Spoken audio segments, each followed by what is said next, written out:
अभी हमारे काफले पीछे से सारे आ रहे हैं। उमर नजीर कश्मीरी साहब, इम्तियाज असलम साहब, राजा गुलाम मुस्तफा साहब,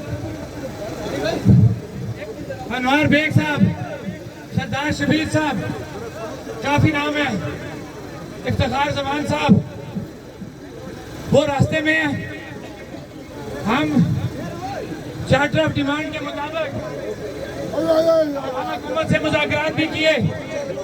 हुकूमत ने वफाक में 23 अरब रुपए का पैकेज भी अनाउंस हुआ।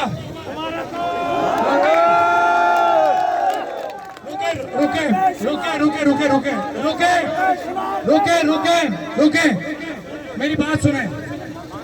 अभी हमें नहीं पता वो 23 अरब रुपया किस बात के लिए है। सुने, क्योंकि हम मुताद इसलिए हैं, हमारे साथ 2 दफा पहले चीटिंग हुई है।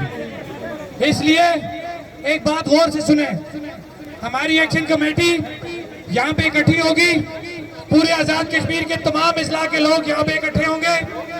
हम उन नोटिफिकेशंस का एक मिनट